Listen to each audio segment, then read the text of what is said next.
मित्रों, आज का वीडियो काफ़ी रोचक है। इसे सभी सनातन धर्म के लोगों को जानना जरूरी है कि कोई भी इंसान के जीवन में धर्म और कर्तव्य का कितना महत्व है। सत्यनिष्ठा के मार्ग पर चलना उतना आसान नहीं जितना लोग समझते हैं।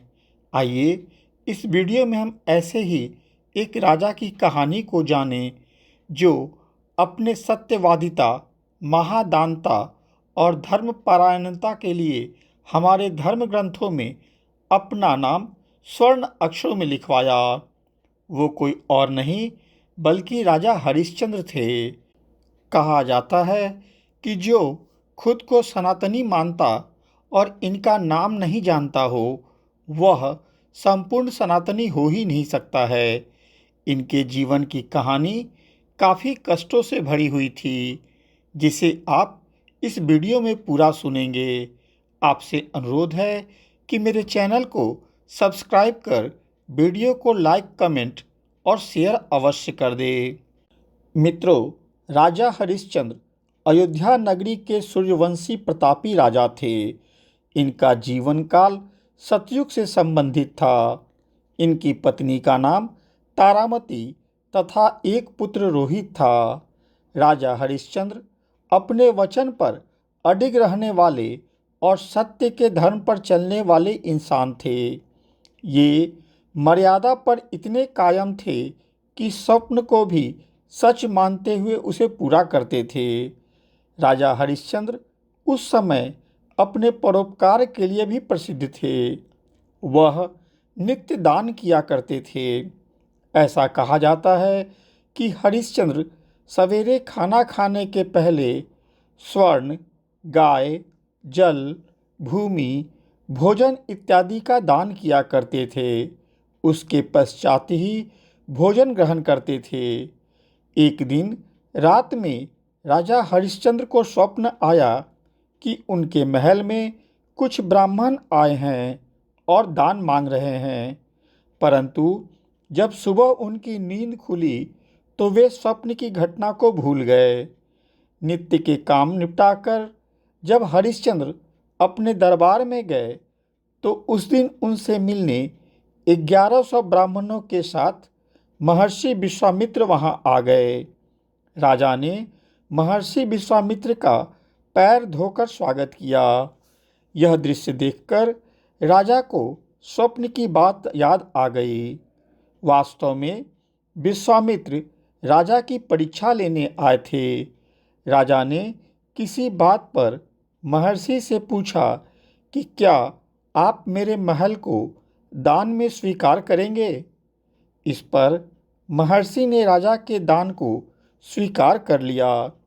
इसके पश्चात राजा ने सभी ब्राह्मणों को भोजन करवाया, फिर दक्षिणा देने लगे। इस दक्षिणा प्रक्रिया को महर्षि ने रोक दिया और कहा कि हे राजन, अब इस संपत्ति पर आपका कोई अधिकार नहीं है जो आप दक्षिणा में दे रहे हैं। अब इस महल के सारे खजाने, आभूषण पर मेरा अधिकार है, कारण कि सब कुछ आप पहले दान में दे चुके हैं। फिर महर्षि ने राजा, उनकी पत्नी और पुत्र सभी को गहने उतारने को बोला। जब सभी ने अपने गहने उतार दिए तब महर्षि ने कहा कि अब हम सभी को तुम कुछ दक्षिणा में दो। इस पर राजन ने कहा कि मुनिवर, मैंने तो सब कुछ आपको पहले ही समर्पित कर दिया। अब मेरे पास बचा ही क्या है जो दक्षिणा के रूप में दूं। तब विश्वामित्र ने कहा कि हम यहाँ 1100 ब्राह्मण साथ में हैं, अतः हम सभी को कम से कम एक एक स्वर्ण मुद्राएं तो दक्षिणा में देनी ही चाहिए, अन्यथा तुम पाप के भागीदार बनोगे। इस बात पर राजा हरिश्चंद्र संकट में पड़ गए और उन्होंने इसके लिए 1 महीने का समय मांगा। इसके बाद तीनों महल से बाहर निकल गए। विश्वामित्र ने उन तीनों को अपनी नगरी से बाहर जाने को कह दिया। अयोध्या नगरी छोड़कर हरिश्चंद्र सपरिवार काशी नगरी पहुंच गए। काशी में उन्होंने काफ़ी काम ढूंढने का प्रयास किया, परंतु उन्हें काम नहीं मिला। उधर धीरे धीरे उनकी समय सीमा भी समाप्त होती जा रही थी। जब ऋण चुकाने का अंतिम दिन आया तो निराश होकर हरिश्चंद्र गंगा किनारे बैठे थे। उन्होंने हाथ जोड़कर गंगा मैया से प्रार्थना की कि अगर मैंने अपने जीवन में सत्य धर्म को निभाया है तो आज मेरे धर्म की रक्षा कर लेना। उनकी यह बात सुनकर उनकी पत्नी तारामती वहां आई और कहने लगी कि आप मुझे बेच क्यों नहीं देते। रानी तारामती ने अपने पति के धर्म की रक्षा के लिए खुद को बेचने का निश्चय किया और काशी के बाजार में जाकर खड़ी हो गई। तारामती ने आवाज़ लगाई कि कोई है जो मुझे खरीद सकता है। तब वहाँ एक पंडित आया और बोला कि मैं एक बुजुर्ग ब्राह्मण हूँ। मेरी पत्नी हमेशा बीमार रहती है। घर में इस कारण से मैं पूजा पाठ नहीं कर पाता हूँ। अगर तुम मेरे बुजुर्ग पत्नी की सेवा और मेरे पूजा पाठ में सहयोग करोगी तो मैं तुम्हें खरीद सकता हूँ। रानी तारामती काफ़ी प्रसन्न हुई। उसने उस पंडित को बोला कि मुझे बहुत खुशी हुई कि आपने इतने उम्र में भी पत्नी धर्म को नहीं छोड़ा है। मैं आपके इस धर्म के कार्य को अपने सहयोग से पूरा करने में निष्ठा दिखाऊंगी। इस तरह वह पंडित जी के द्वारा खरीद ली गई। तारामती के बदले में पंडित जी ने 500 स्वर्ण मुद्राएं हरिश्चंद्र को समर्पित कर दिए। सौदा होते ही पंडित अपना रंग बदल लिया। चूंकि हरिश्चंद्र का तारामती पर अब कोई अधिकार नहीं रहा तो वह कुछ बोल भी नहीं पा रहे थे। पंडित सौदा होते तारामती को घसीटकर अपने साथ ले जाने लगा। हरिश्चंद्र यह देखकर अपना आंख बंद कर लिए। वह सोचने लगे कि जिस रानी के लिए सैकड़ों दासियां थीं, वह आज मेरे वचनों के लिए चूल्हा फूकेगी। अपनी माँ को इस तरह जाते देख उनका पुत्र रोहित माँ से लिपटकर रोने लगा। पंडित ने उसे दूर जाने को कहा। तब हरिश्चंद्र ने कहा कि एक बच्चे को अपनी माँ से दूर मत कीजिए, आप इसको भी साथ ले जाइए। पंडित ने उस बच्चे पर दया खाकर 100 स्वर्ण मुद्राएं में उसे भी खरीद लिया। यह सब देखकर हरिश्चंद्र पूरी तरह टूट गए। मजबूर होकर वो भी काशी के बाजार में बिकने के लिए खड़े हो गए। तब वहाँ एक चंडाल आया और उसने 500 मुद्रा में हरिश्चंद्र को खरीद लिया। इस तरह 1100 स्वर्ण मुद्रा पूरा होने पर वह विश्वामित्र का ऋण चुकाने उनके पास गए। ऋण चुकाकर वो वापस शमशान घाट पहुँचे, जहाँ वह लोगों को रोते हुए चीखते हुए देखे, मुर्दों को जलते हुए देखे। हरिश्चंद्र का काम शमशान का पहरा देना था। साथ ही अंतिम क्रिया के लिए आने वाले लोगों से कर वसूलना, कफन के कपड़े हटाना उनका कार्य था। मुर्दे के साथ आने वाले चावल का भोजन बनाकर वो अपना पेट पालते थे।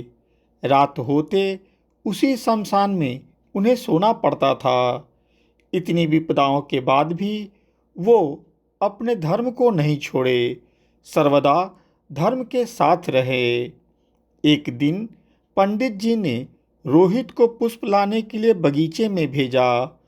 वहाँ रोहित को काला नाग डस लेता है और रोहित वहीं गिर जाता है। आसपास के लोगों ने यह सूचना उसकी माँ को दी। तारामती ने सारे काम को छोड़कर वहाँ से निकलने की कोशिश की, लेकिन पंडित जी ने उसे रोक लिया और सारे काम निपटाने को कहा। रानी तारामती का दुर्भाग्य देखिए, बेटा मरा हुआ पड़ा है और वह उसके पास भी नहीं जा सकती थी। सारे काम निपटाकर जब पंडित जी सोने गए तब वह दौड़ी दौड़ी बगीचे में पहुंची। वहां पहुंचकर उसको ऐसा सदमा लगा कि वह रो नहीं पा रही थी। कफन के लिए पैसे भी नहीं थे। तारामती ने अपने साड़ी का पल्लू फाड़कर उसी में अपने पुत्र को लपेटा और शमशान पहुंच गई। वहां वह हरिश्चंद्र को देखकर फूट फूट कर रोने लगी। राजा हरिश्चंद्र के सर पर काला कपड़ा था और चेहरा भी शमशान में रहने से पूरा बदल चुका था। तारामती को यह देखकर काफ़ी दुख हुआ कि एक राजा आज किस अवस्था में पहुंच गया है। तारामती उनके चरणों में गिरकर रोने लगी। तारामती ने कहा कि स्वामी, मैं अपना कर्तव्य ठीक से पालन नहीं कर पाई। इस पर हरिश्चंद्र ने कहा कि तुम्हें अपने पुत्र का अंतिम संस्कार करने के लिए कर देना होगा। इस पर तारामती ने कहा कि मेरे पास कर देने के लिए पैसे नहीं हैं। तब हरिश्चंद्र ने कहा कि बिना कर दिए तुम अंतिम संस्कार नहीं कर सकती हो। अगर चाहो तो पुत्र को गंगा में बहा सकती हो। तारामती अपने साड़ी का पल्लू फाड़कर हरिश्चंद्र को देते हुए बोलती है कि इसके अलावा उसके पास कुछ भी नहीं है। उधर रानी का पीछा करते हुए गांव वाले वहां आ पहुंचते हैं और तारामती पर इल्ज़ाम लगाते हैं कि वह गांव से चोरी करके भागी है। तब चंडाल ने हरिश्चंद्र को तलवार पकड़ाते हुए बोला कि इसकी गर्दन काट दो। हरिश्चंद्र के हाथ रुक जाते हैं। इस पर तारामती कहती है कि आप अपने हाथ मत रोकिए, ये आपके मालिक का आदेश है। पत्नी अगर चली गई तो वापस आ सकती है, बेटा भी आ सकता है, लेकिन अगर एक बार धर्म नष्ट हो गया तो वापस लौटकर नहीं आ सकता है। इसीलिए आप अपना कर्तव्य पूरा कीजिए। समय की ऐसी करवट को देखकर पत्थर भी रो पड़े। तो फिर भगवान को तो आना ही था। भगवान वहाँ प्रकट हुए और हरिश्चंद्र का हाथ पकड़ लिए। भगवान को देखते वह उनके चरणों में गिर पड़े। भगवान ने उन्हें उठाकर गले लगा लिया। उन्होंने कहा कि बहुत हुई तुम्हारी परीक्षा, तुम परीक्षा में सफल हुए। तुम एक सच्चे सत्यवादी राजा हो। इस पर हरिश्चंद्र ने भगवान से कहा कि क्या आपको मेरे धर्म पर विश्वास नहीं था जो आपने इतना खेल रचाया। भगवान ने कहा कि मुझे तुम्हारी सत्यता पर पूरा विश्वास था, इसलिए मैंने तुम्हें चुना। तुम सत्य की परीक्षा में पास हुए। तुम्हारे जैसा सत्यवादी राजा न तो आज तक हुआ न आगे होगा। ये दुनिया तुमको सत्यवादी राजा हरिश्चंद्र के नाम से जानेगी। भगवान ने मरे हुए रोहित को जिंदा कर दिया, सभी को सुंदर शरीर प्रदान किया। उधर महर्षि विश्वामित्र ने उनको महल भी वापस कर दिया। इस प्रकार राजा हरिश्चंद्र अपनी पत्नी तारामती और पुत्र रोहित के साथ महल में खुशी खुशी रहने लगे। मित्रों, यह थी राजा हरिश्चंद्र की कहानी, जो अनेक कष्ट को झेलते हुए भी अपने धर्म और कर्तव्य के रास्ते से नहीं हिले। आज भी जहाँ सत्य का नाम आता है वहाँ राजा हरिश्चंद्र का नाम लिया जाता है। मेरे द्वारा सुनाई गई यह कहानी आपको अच्छी लगी हो तो कृपया मेरे चैनल को लाइक, सब्सक्राइब और शेयर अवश्य करें। साथ में बेल बटन भी दबा दें ताकि अगली वीडियो आते ही आपको सूचना मिल जाए। धन्यवाद।